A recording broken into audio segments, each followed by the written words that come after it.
the stretching videos. This one I'm going to tailor a little bit more for getting ready for martial arts stuff.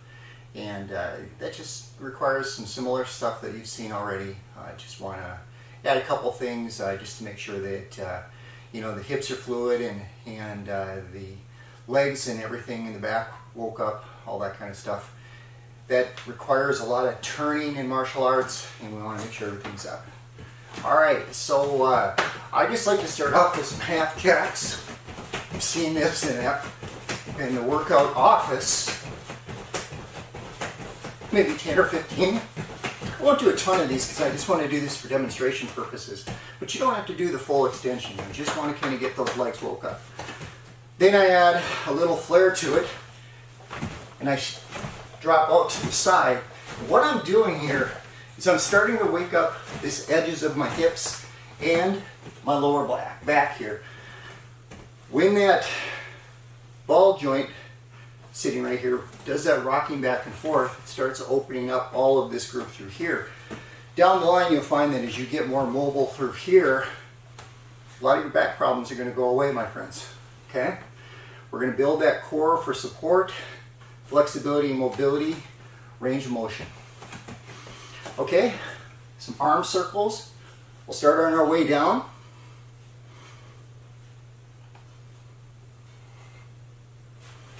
Pin those shoulder blades back from the side. You want to roll.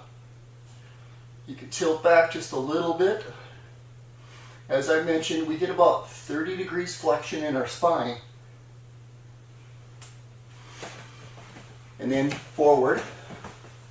Keep the knees bent until you get loosened up in the hamstring.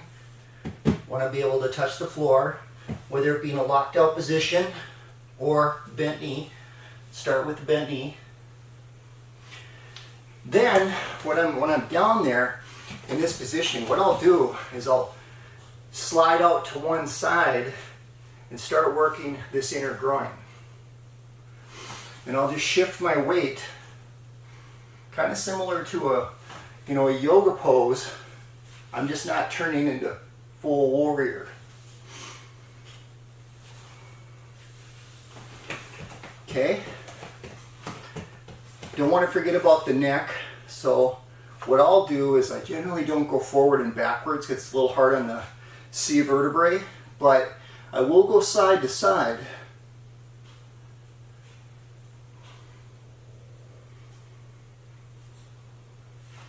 Then I try to wake up through the rib cage here and through the bottom part of the abs, and I'll just do that in that twisting motion that I showed you for blocks that we'll do for Taekwondo, just as a stretch. Just across the body. I'll just do 10 for demonstration. Keep this video short for you guys. Swapping the feet. There we go.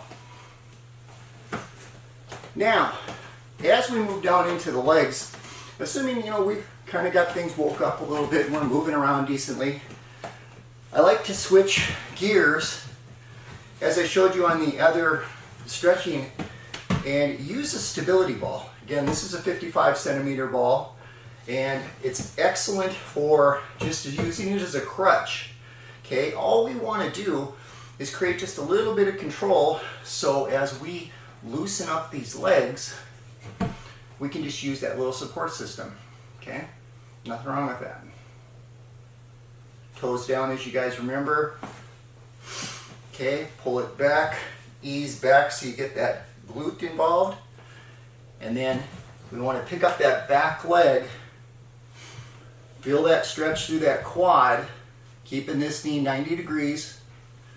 Drop down. The farther you go, the more you're going to feel that in your quad. Use this crutch. Okay?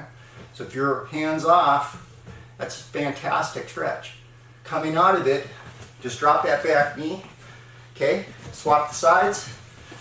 Leaning forward again.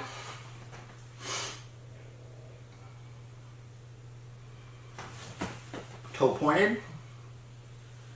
Leaning forward. Knee bent. Leg up. Loosen up the stretch. Drop it down.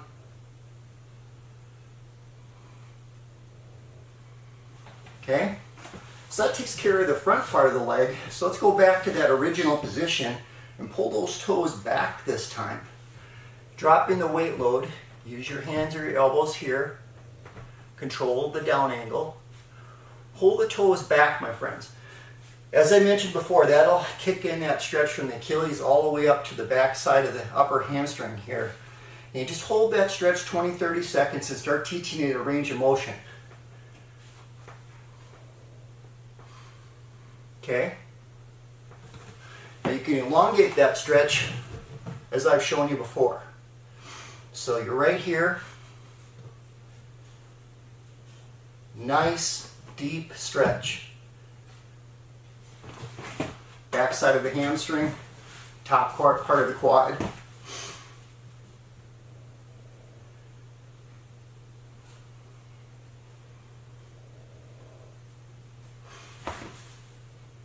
To here. Pop it up. You know, so again, if the ball wasn't here, this is becoming a very hard stretch, like a deep yoga pose. Okay? But you can get into built up stuff like that. Your flexibility's come a long way. So when we throw kicks and punches for martial arts training, those muscles will respond really, really well. They're not going to tighten up on you, and you're not going to have cramping and that kind of thing down the line. All right, so we can't forget about our back. So I like to use a small ball like this and create kind of a horseback stretch, a deep kind of a arch in my back.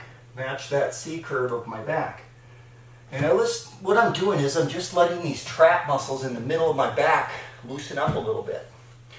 One thing that I like to do, show you from the side so you can see it, is I kind of like to drape over the ball, use the curvature of the ball, and pull into the ball. Okay? By doing that, you're going to take these lat muscles and stretch them out to the side and give them a good stretch. Okay? All right. Last but not least in warm-ups, you know, a horse riding stance in Taekwondo is used a lot. Now this is a very deep stance and just something I'm used to. But let's say that you're just starting off. You got into a stance about right here.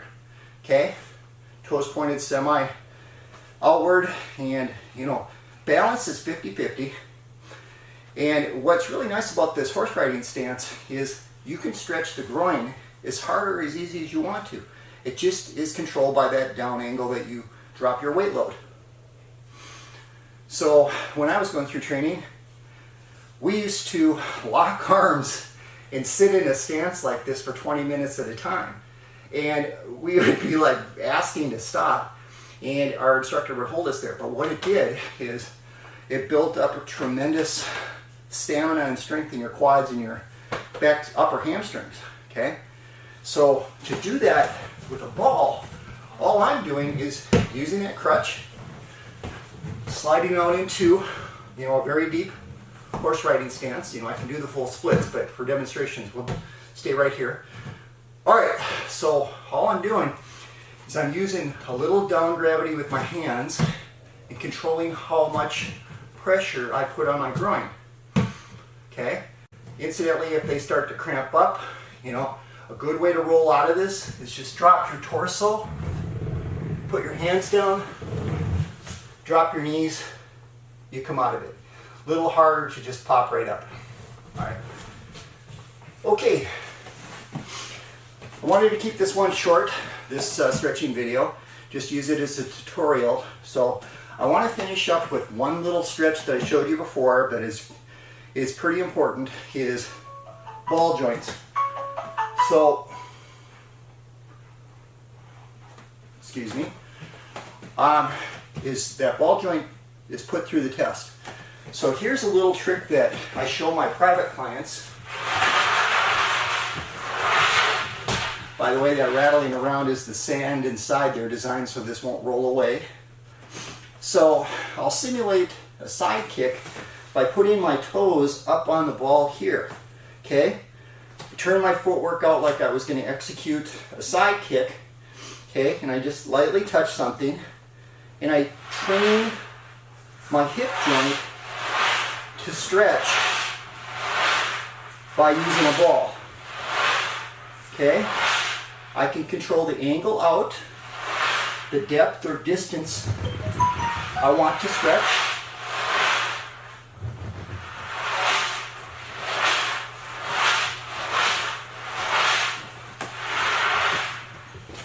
So without the crutch, oops, give you a little room there. Without the crutch, your balance would be here, your weight load would be about 70%, and you just slide it out.